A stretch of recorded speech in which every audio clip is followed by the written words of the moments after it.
Bienvenidos a esta segunda temporada del canal de YouTube de Historia de Aragón. Ya sabéis que el año pasado hicimos una pequeña mini temporada de unos poquitos vídeos en los que queríamos, pues igual que hacemos en el resto de redes sociales que tenemos, en nuestra página web, en el programa de radio, pues divulgar la historia aragonesa. Y ya llevamos bastante tiempo pensando en intentar darle un nuevo impulso a este canal de YouTube, realizar nuevos contenidos. Y queríamos empezar ya prontito, pero justo pues ha pasado pues algo de actualidad, que ha sido pues la famosa guerra de Ucrania que está sucediendo ahora mismo, la invasión de Rusia de Ucrania. Y muchos diréis, bueno, ¿y este tío qué está diciendo? ¿Qué tiene que ver Ucrania con Aragón? Pues absolutamente nada. Pero me puede un poquito ese ansia que tengo yo, un poquito de historiador. No quiero hacerme pasar por estos miles de analistas políticos que un día te hablan de la pandemia, otros días son expertos en guiñote y otros días son expertos en yo qué sé. No quiero hacerme pasar por eso porque no lo soy, yo soy historiador. Pero precisamente por esa visión que tengo, pues así comentándolo estos días con familia, etcétera, pues me han animado a intentar decir, oye, ¿por qué no empiezas, aunque el canal sea de Historia de Aragón, ¿por qué no empiezas un poquito con esto, ya que querías volver a hacerlo? Este canal y explicas esa visión histórica, hacer una visión más histórica, más a largo plazo de lo que es el conflicto actual de Ucrania y no quedarnos solo en la actual política que ha llevado a esta invasión que ha hecho Putin, Vladimir Putin, presidente de Rusia, por no llamarle dictador, en cuanto a su país vecino de Ucrania. ¿De acuerdo? Así que bueno, esa va a ser la idea un poquito en los próximos minutos, es hacer esa visión a largo plazo, no como una especie de analista político, que seguro que igual viene por ahí alguien y me dice, este tío que está diciendo, este está loco. No, quiero hacer una visión más a largo plazo, incluso irnos a los siglos XVIII, XIX y hablar un poquito de por qué Rusia, desde uno de los muchos puntos de vista por los que lo está haciendo, que hay muchísimos, esto no es blanco o negro, hay muchos grises, pues el por qué está haciendo esta guerra, esta invasión de Ucrania, que nos está llevando a todos pues un poquito al maltraer, ¿no? Para eso, como digo, quiero retrotraer a los siglos XVIII-XIX, avanzaremos hasta el siglo XX, bien avanzado hasta el siglo XX, y veremos un poquito pues, cuál ha sido esa trayectoria y esa relación entre Rusia y Ucrania, por ejemplo, o con Europa del Este, y que, bueno, pues como se suele decir, de aquellos barros estos lodos, por ejemplo, ¿no? Nos vamos a lo que el historiador Erich Hobsbawm pues, llegó a denominar como la era del imperio. Nos vamos a esos siglos XVIII, XIX sobre todo, en los que, bueno, en la parte de Europa central, por ir un poquito más al medio de la cuestión, y Europa del Este y Asia, pues tenemos unos cuantos grandes imperios. Por ejemplo, el imperio austriaco, que luego acabará derivando lo que sería el imperio austrohúngaro hasta su desaparición tras el final de la Primera Guerra Mundial, entre 1914 y 1918, aunque ya me estoy adelantando. Tenemos también otro gran imperio, que es el imperio ruso, que tenemos ahí buena parte de él asentado en Europa oriental, pero sobre todo su gran extensión es realmente hacia Asia, ¿no? Hacia el Pacífico incluso. Luego tenemos a otros imperios, por ejemplo, como el Imperio Otomano, tenemos ahí en esa zona, ¿no? Un Imperio Otomano en el que ya desde hacía tiempo, pues bueno, recordemos esas luchas que había tenido con la monarquía hispánica o ese Imperio Español, ¿no? En el Mediterráneo, y que ya, pues a lo largo del tiempo va teniendo una larguísima, pero muy lenta, pero a la vez larga e imparable decadencia, que realmente es más posterior de lo que siempre se ha dicho, porque de hecho a finales del siglo XVII, hacia la década de 1680, creo que es en 1682-83, los turcos, los otomanos, todavía tienen capacidad para asediar Viena, pleno corazón de Europa, aunque se acabará levantando ese asedio. Y luego ya, pues después de ese fracaso, viene un lento retroceso en la península de los Balcanes, que era un territorio otomano desde hacía muchísimo tiempo, y de ahí que luego en Europa se le acabe conociendo a ese imperio otomano como el enfermo de Europa, porque se veía cada vez que era más débil, tenía unas posesiones enormes, pero que, bueno, cada vez estaba viéndose más acorralado por los diferentes imperios. Luego ahí entramos también en esas estrategias políticas de esa época de la era del imperio, como le llamó Erich Hobsbawm, que he comentado antes, y que hablaba precisamente pues, de esa época del imperialismo, en lo que ahora ese concepto de imperialismo está muy denostado, ¿verdad? Sobre todo en Occidente. Pero antes no era así, en el siglo XIX, siglo XX era casi algo como beneficioso, civilizador, de aquellas maneras evidentemente, y lo que estamos viendo es ese juego estratégico entre esos diferentes imperios. Cada uno tenía sus pues, diferentes intereses, igual que los tenemos ahora, pero en esa época pues casi se los callaban un poquito menos. En cuanto a Rusia, uno de sus grandes intereses, por no decir uno de los mayores sino el que más, era lograr una salida directa al mar Mediterráneo. Tenía esos territorios al norte del Mar Negro, es decir, la actual Ucrania, Pero, claro, en esa época todavía los famosos estrechos, tipo de Gibraltar, el estrecho del Bósforo y el de los Dardanelos que atraviesa donde está Estambul, o la antigua Constantinopla, actual Estambul, pues esos estrechos marítimos en esa época no eran de libre paso. O sea, si te llevabas mal con el país que estaba ahí, pues igual tu comercio se quedaba estrangulado, tus armas de guerra, etcétera. Por lo tanto, la flota rusa, si quería, y sobre todo Rusia, si quería llegar a realizar una actividad más potente, política, económica, etcétera, de comercio en el Mediterráneo, necesitaba esa salida directa al mar y por eso su obsesión era ampliar su influencia en la península de los Balcanes.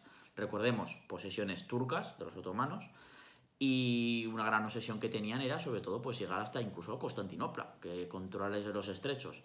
De ahí que, por ejemplo, vamos avanzando y vamos hasta, por ejemplo, voy mirando hacia aquí abajo porque tengo algunos apuntes por si se me olvida alguna cosita, que luego no quiero liarme. Pues tenemos, por ejemplo, ese estallido de la guerra de Crimea. Los tenemos ahí entre los años 1853 y 1856. Fruto de ese expansionismo ruso, que hemos visto ese expansionismo ruso en toda Asia, también en Europa, que por ejemplo derivó en que, por ejemplo, entre Rusia, Austria-Hungría, Prusia, etcétera, se repartirán territorios como por ejemplo Polonia, se la reparten directamente, este trocico para aquí, para ti, este otro para mí, etcétera. Otros países también como Rumanía estaba dividido entre varias potencias, entre ellas la rusa, el Imperio Austrohúngaro. Tenemos ahí todavía al Imperio Otomano ahí más o menos por ahí cerquita, que poco a poco lo van alejando más.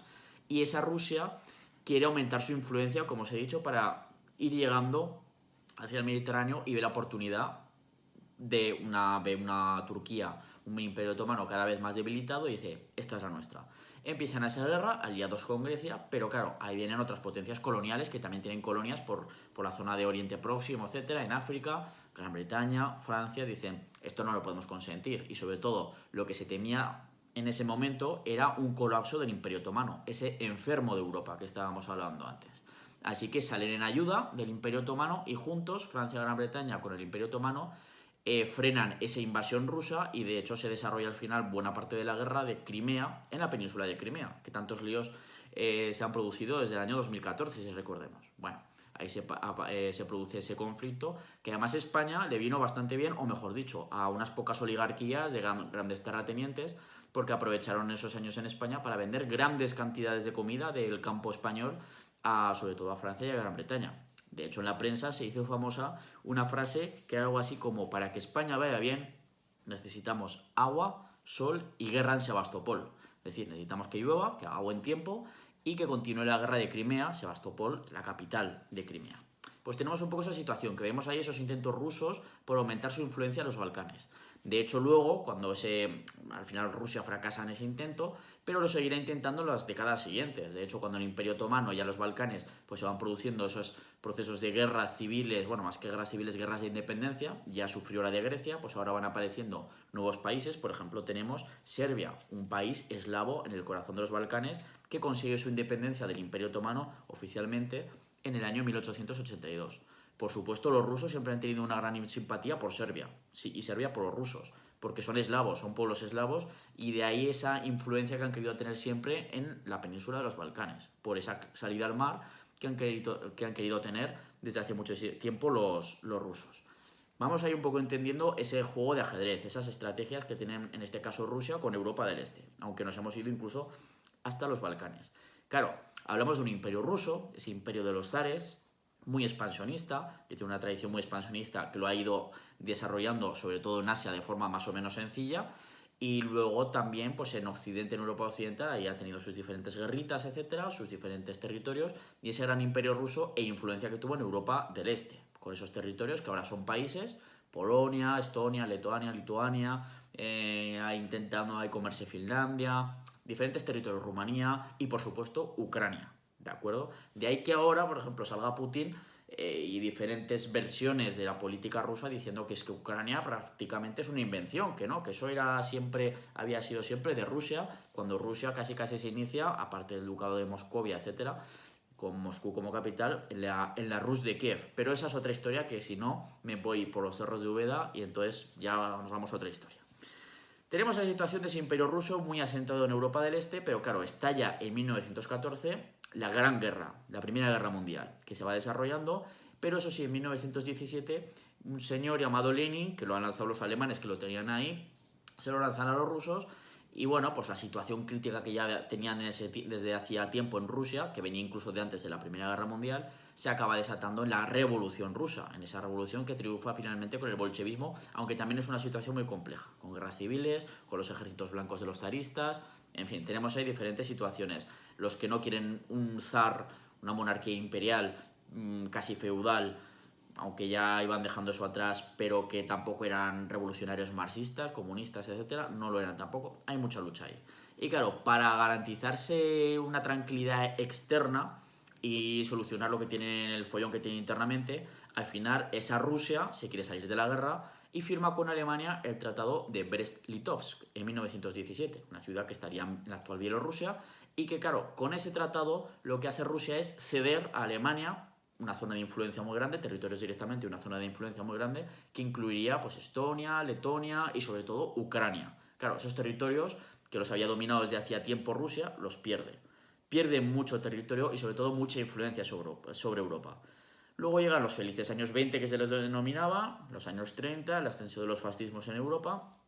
Tenemos esa dictadura soviética, precisamente en la Unión Soviética, en la que se acaba instaurando después de la Revolución, y llega la Segunda Guerra Mundial. Por supuesto, la Segunda Guerra Mundial en el este, pues después de esa gran invasión por la Operación Barbarroja que realiza Hitler sobre la Unión Soviética, llega esa contraofensiva a base de millones de muertos. La Unión Soviética llegó a tener unos 20 millones de muertos en ese conflicto, y acabarán terminando prácticamente ellos la guerra llegando a Berlín, que es lo que motiva, entre otras cosas, el suicidio de Hitler, ¿no? Pero porque todavía, aunque estaba ya Alemania en sus últimos estertores, tanto en el frente occidental con los aliados, con Estados Unidos, Gran Bretaña, Francia, etcétera, y en el sector del este, en el frente del este, con la Unión Soviética, con todo su potencial.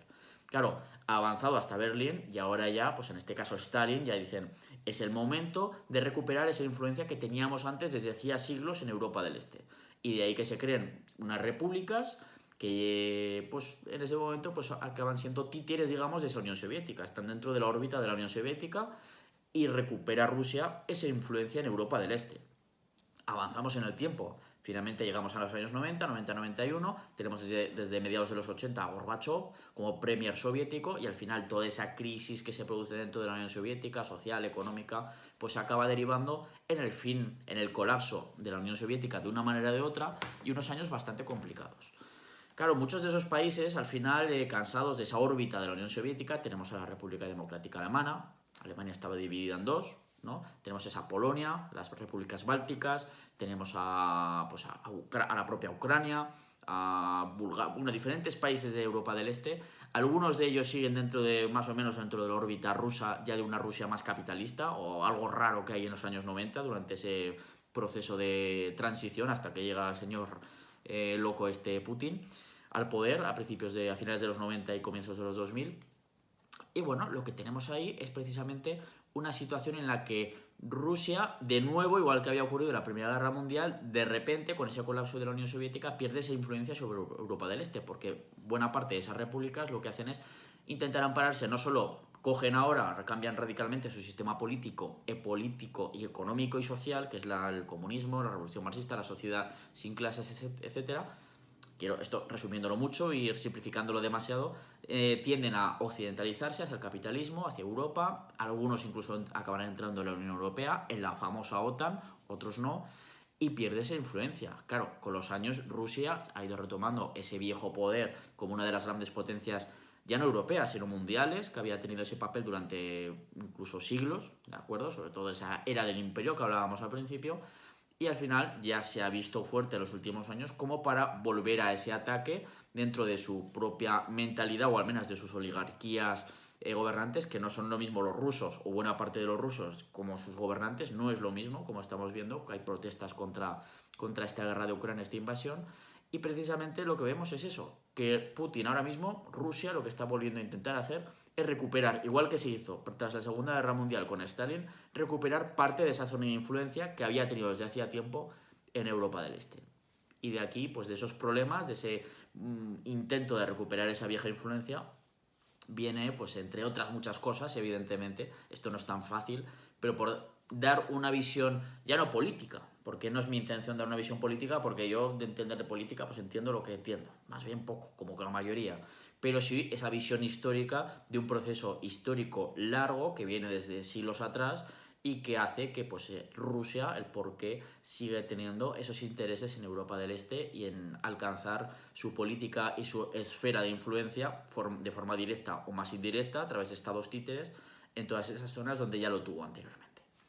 Así que esa es un poquito mi explicación, mi intentar un poquito dar ese enfoque más histórico a largo plazo, más que en las últimas décadas, lo que está pasando en los últimos años ya en cuanto a Rusia en Europa del Este. Espero que os guste, espero que no me deis muchos palos, pero bueno, mi intención era simplemente dar esa visión más histórica, de historiador, y ya prometo que en los próximos vídeos pues ya nos iremos de esa Europa del Este a lo que nos interesa en este canal, que es precisamente la historia aragonesa, ¿no? La historia de Aragón, de la corona de Aragón, de diferentes épocas y lo que es el espíritu y el leitmotiv de este canal.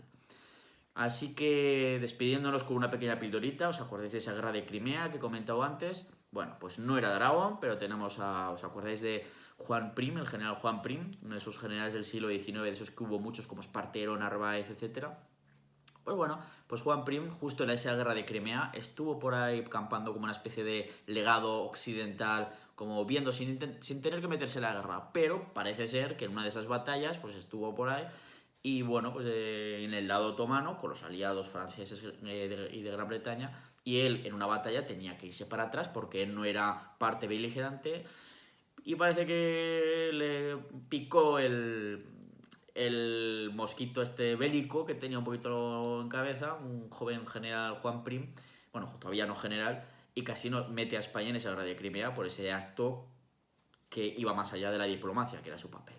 Bueno, después de esta pequeña postdata, me despido de nuevo y nos seguimos viendo en el canal para seguir hablando de la historia de Aragón.